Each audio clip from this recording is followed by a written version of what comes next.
Ya, jadi untuk analisis two-way ANOVA dan ini ya apa? Jadi alternatifnya itu Kruskal-Wallis. Jadi yang pertama kita lakukan adalah persiapan datanya terlebih dahulu. Nanti bisa dibuka file ini client 2504 data dan hasil two-way. Ini kenapa masih two-way? Karena memang untuk target awalnya adalah analisis menggunakan two-way ANOVA. Jadi kita buka. Nah, ini adalah data penelitian yang sudah saya tabulasikan ya. Nah, seperti ini. Jadi kita urutkan dari A, B seperti itu. Jadi tidak boleh terbalik ya, karena sesuai dengan notasinya seperti itu. Jadi untuk ini, untuk jeroan, konsentrasi jeroan itu codingnya seperti ini ya. Nah, seperti ini codingnya. Jadi satu itu adalah 500 gram, 2 600, 3 700. Sedangkan untuk yang B atau lama fermentasi, satu adalah 0 hari, 25, 3 10, 4 15 hari. Nah, seperti ini ya kode fermentasinya ya. Oke, setelah seperti ini disusun secara horizontal seperti ini ya. Secara vertikal seperti ini, lalu kita buka aplikasi SPSS-nya. Ya, di sini saya menggunakan versi 26, namun pada pengujiannya nanti di versi berapapun sama saja.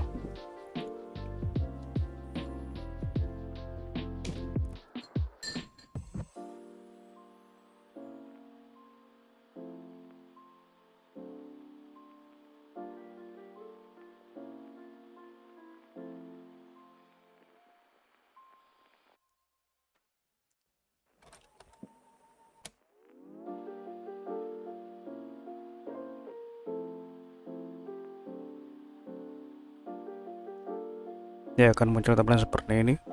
Lalu kita klik ini variable view.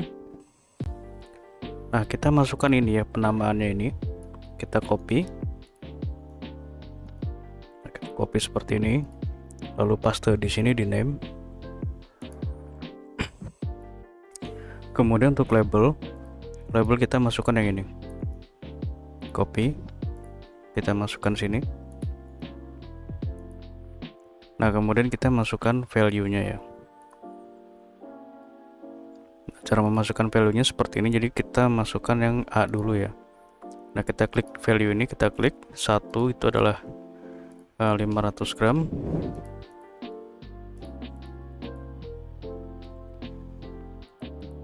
Jadi untuk uji ANOVA ini tabulasi ini ya. Ini sangat penting, kalau ketukar ini hasilnya akan bisa kacau.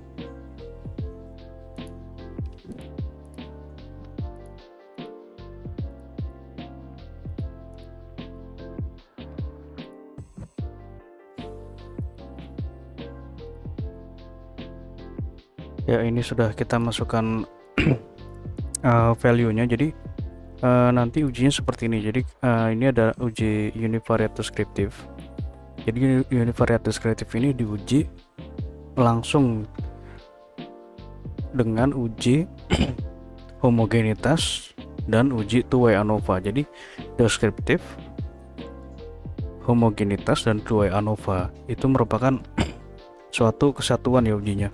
Itu kenapa di sini saya masih mencantumkan lampiran untuk two-way ANOVA-nya ya, seperti itu. Jadi jika nanti misalnya ingin digunakan two-way ANOVA-nya, nanti tinggal bisa dilihat di sini saja atau di Excel ini juga ada.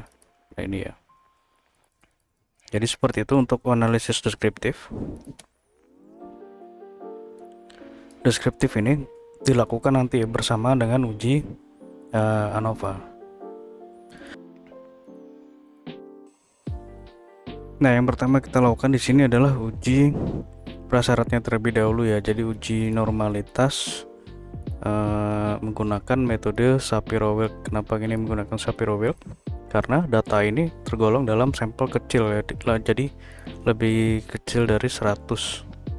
Nah, ini ya, data ini ke bawahnya ini sampelnya hanya 36. Seperti itu. Jadi kalau sampel kecil itu menggunakan normalitasnya itu menggunakan Shapiro-Wilk. Oke, caranya seperti ini untuk uji normalitasnya. Klik analyze, kemudian deskriptif. Kita pilih explore. Nah, kita masukkan data ini ya. Jadi C sampai dengan CL. Kita masukkan ke dependent list. Kemudian ini display, kita pilih plots. kemudian plots kita klik. Untuk box plot kita pilih non, deskriptif kita lepas centangnya ini ya, stem and leaf ini kita lepas karena ini tidak digunakan. Nah yang penting ini normality plot with test, continue lalu oke. Sorry seperti ini. Nah ini datanya belum dimasukkan, lupa. Nah kita masukkan yang ini ya.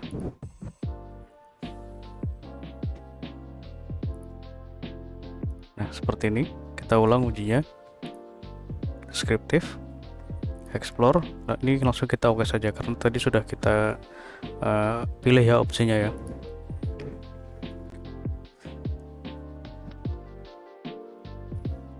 Nah ini akan ada banyak grafik ya yang muncul, cuma kita fokus di sini saja di tes normality. Nah kita gunakan yang ini, yang Shapiro-Wilk. Jadi pada pengujian normalitas yang Shapiro-Wilk ini hanya C dan N saja yang memiliki signifikasi lebih besar dari 0,05, maka C dan N ini dikatakan normal. Namun untuk uji tuai ANOVA itu harus lolos 2 uji, yaitu normalitas dan homogenitas ini ya. Jadi datanya itu harus normal dan harus homogen baru bisa digunakan uji tuai ANOVA. Ya seperti ini ya. Jadi untuk C dan N ini normal, sedangkan sisanya ini itu tidak normal, seperti itu. Oke, kita lanjut ujinya, yaitu ini ya, uji homogenitas. Jadi homogenitas, deskriptif dan two-way ANOVA. Oke, caranya seperti ini.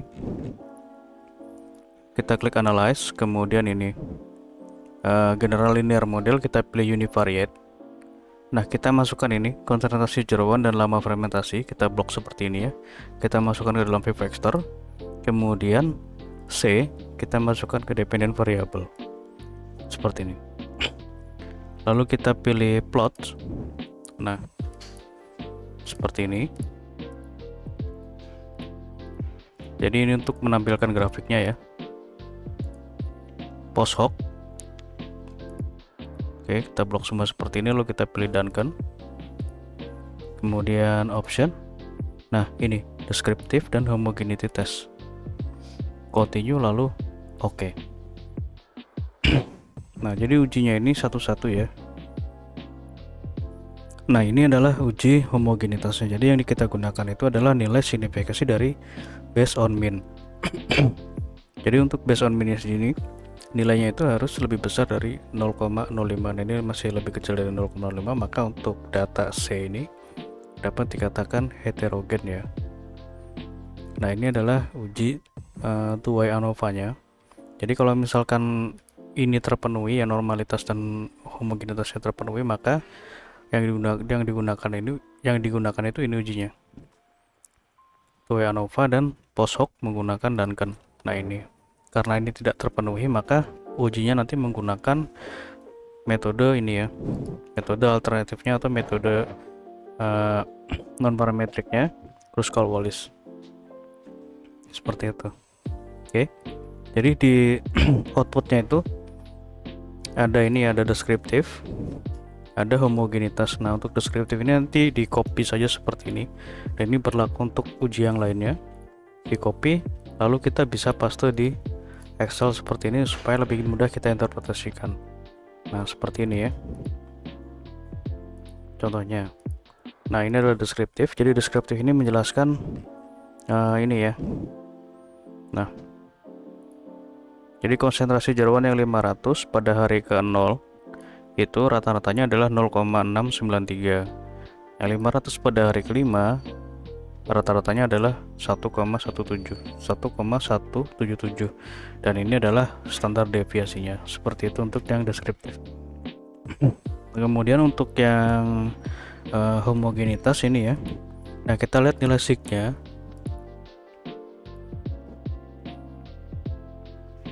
Ini ya nilai sig ini. Jadi sig ini harus lebih besar dari 0,05. Seperti itu. Coba kita uji lagi yang untuk yang variabel kedua.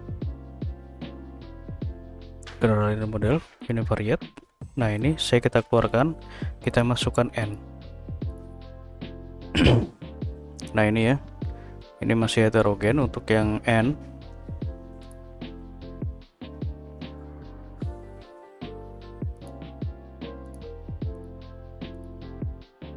P2O5 kita masukkan. Nah, ini juga masih heterogen, jadi belum homogen ya. Nah, seperti itu untuk pengujian selanjutnya, jadi hanya repetasi saja ya. Oke. Selanjutnya di sini kita akan menguji, karena kita sudah ketahui ya hasilnya itu seluruhnya adalah heterogen. Nah, maka ujinya itu menggunakan metode non parametrik, yaitu Kruskal-Wallis. Nah, untuk uji Kruskal-Wallis seperti ini caranya. Klik Analyze, kemudian kita pilih menu non parametric test. Ini ya, Independent Sample Test. Kita klik, kita pilih ini setting, field. Nah, kita masukkan satu persatu. Jadi kita uji yang A terlebih dahulu ya. Nah, konsentrasi jeroan kita masukkan ke dalam grup. Nah, kemudian untuk C sampai dengan CL kita masukkan ke test field. Nah, jika ada notifikasi seperti ini, kita rubah dulu format datanya sesuai dengan ini ya. Nah, cara merubahnya seperti ini. Nah, kita dari nominal kita pilih ordinal saja seperti ini.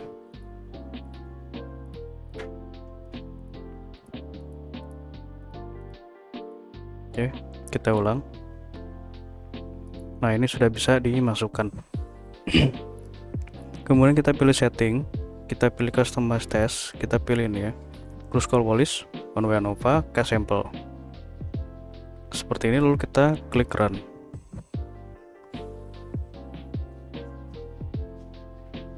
Nah, ini merupakan uji Kruskal-Wallisnya ya. Jadi ini menunjukkan signifikasi perbedaan atau signifikasi dari pengaruh perlakuan konsentrasi jeroan terhadap ini ya, ada masing-masing terhadap C, terhadap N, terhadap P2O5 dan lain-lain. Nah, ini nilai signifikasinya. Jadi terdapat perbedaan signifikan atau pengaruh yang signifikan jika nilai sig-nya ini lebih kecil dari 0,05. Nah, ini seperti ini. Nah, kita rangkum seperti ini. Jadi signifikan jika lebih kecil dari 0,05, dan yang signifikan ini dilakukan uji lanjut. Jadi kalau yang tidak signifikan ini tidak dilakukan uji lanjut. Nah, kita contohkan ini ya, untuk C ini signifikan, maka dilakukan uji lanjut. Uji lanjutnya adalah ini, pairwise comparison. Nah, jadi kini membandingkan masing-masing perlakuan ya. Jadi 500 dibandingkan dengan 600, 500 dibandingkan dengan 700, 600 dibandingkan dengan 700, seperti itu. Dan terdapat perbedaan yang signifikan jika nilai sig-nya ini di bawah 0,5. Nah, itu diperoleh dari sini. Nah, ini kan pengujian ya, pengujian Kruskal-Wallisnya. Ini adalah uji lanjutnya. Nah, seperti ini uji lanjutnya. Ini ya yang digunakan nilai ini, pairwise comparison untuk uji lanjutnya. Oke, seperti itu. Nah, cara membacanya seperti ini. Nah, contoh ini yang kita contohkan yang C ya. Nah, ini yang C. Jadi kita bisa lihat di sini 500 ke 600, 500 dan 600 itu berbeda signifikan. 500 ke 700 itu berbeda signifikan. 600 ke 700 ini tidak signifikan, artinya 600 dan 700 ini tidak berbeda signifikan atau sama ya pengaruhnya. Nah, yang berbeda di sini berarti adalah 500. Nah, 500 ini berbeda signifikan jika dibandingkan dengan 600 dan 700, sedangkan untuk 600 dan 700 ini tidak berbeda signifikan. Seperti itu. Jadi pada perlakuan ini, pada perlakuan jeroan pada nilai C, yang berpengaruh signifikan adalah perlakuan ini 500 ya. Nah, selanjutnya contohnya seperti ini ya, jika signifikan semua. Nah, jika signifikan semua berarti perlakuan 500, 600, 700 ini memberikan pengaruh yang berbeda pada masing-masing ini ya, pada masing-masing perlakuannya. Jadi 500 ini memiliki pengaruhnya sendiri, 600 memiliki pengaruhnya sendiri, 700 memiliki pengaruhnya sendiri seperti itu. Nah, contoh berikutnya ini yang P2O5 sama ya seperti tadi, jadi 500 ke 600 itu berbeda signifikan, 500 700 itu berbeda signifikan, namun 600 700 ini tidak berbeda signifikan. Jadi yang signifikan di sini adalah 500 ke 600 dan 700. Jadi 600 700 ini tidak berbeda signifikan, jadi yang berbeda itu 500. Jadi pada pengujian untuk P2O5, jadi pengaruh jeroan atau pengaruh konsentrasi jeroan yang signifikan adalah pada perlakuan 500 gram seperti itu ya. Seperti itu untuk pengujiannya. Kemudian kita lakukan pengujian untuk yang ini ya, yang lama fermentasi. Caranya sama seperti tadi, klik analyze, kemudian kita pilih ini ya, non parametric test, lalu independent sample fields, kita keluarkan ini ya, konsentrasi jeroan, kita masukkan lama fermentasi seperti ini, lalu run.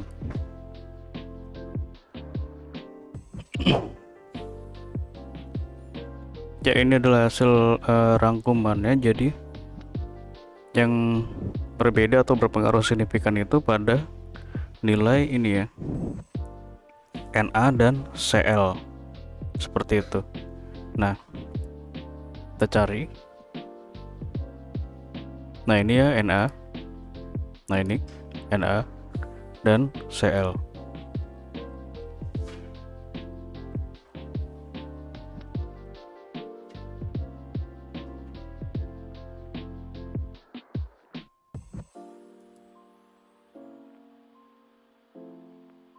Nah, ini seperti ini ya.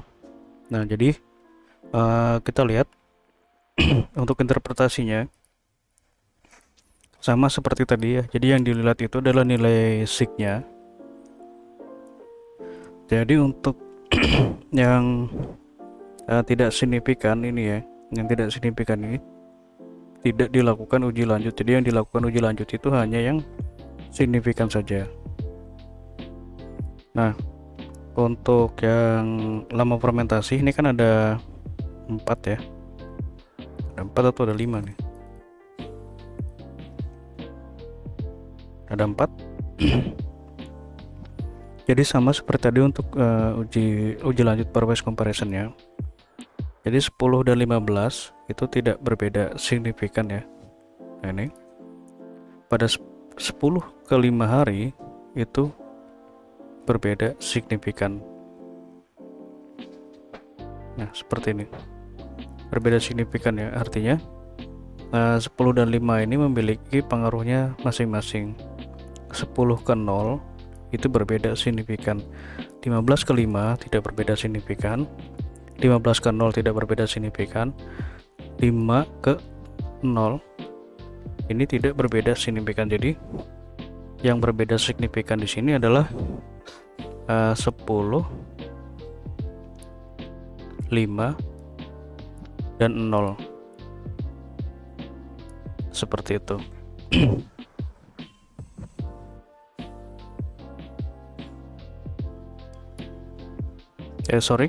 Yang berbeda signifikan di sini adalah 10,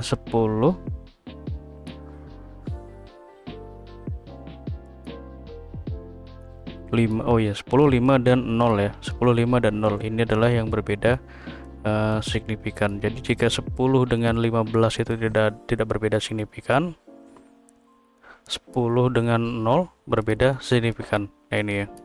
Jadi yang berbeda signifikan itu pada perlakuan 10, 5 dan 0 hari. Seperti itu. Dan ini sama ya cara membacanya seperti tadi. Oke. Nah, di sini juga sudah saya buatkan untuk lampirannya ya ini. Jadi nanti tinggal bisa langsung di copy saja. Oke, sekian untuk pengujiannya. Jika ada yang kurang jelas nanti bisa ditanyakan. Terima kasih.